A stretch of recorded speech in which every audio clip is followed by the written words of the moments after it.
என்ன மாதிரி வந்து ஒரு கல்யாண வாழ்க்கை எதிர்பார்த்துட்டு இருக்கீங்க ரெண்டு பேரும்? இல்ல நீங்க ஃபர்ஸ்ட் கேட்டிருக்கணும். கரெக்டா கேட்டீங்க. நீங்களே பதில் சொல்லுங்க ப்ரோ.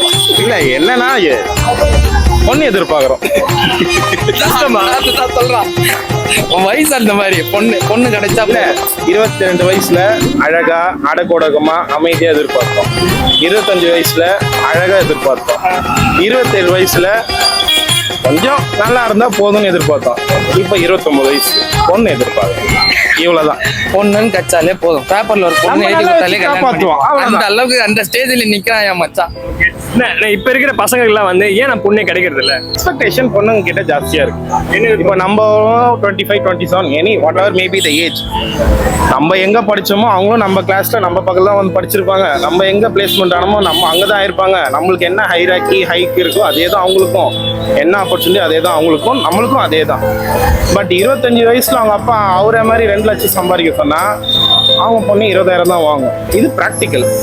அப்படி இருக்கும்போது அவங்க வீடு சைட்ல இருக்க எக்ஸ்பெக்டேஷன் வந்து அவங்க மாத்திக்கிட்டா நல்லா இருக்கும்ன்றதுதான். ஆனா இதனாலதான் அது கொஞ்சம் கம்மியா இருக்குன்னா இவன் சொல்றது ஒரு பாயிண்ட் ஆஃப் வந்து இருக்கலாம். இன்னொன்னு எல்லா பொண்ணுங்களும் அதே மாதிரி கிடையாதுல்ல.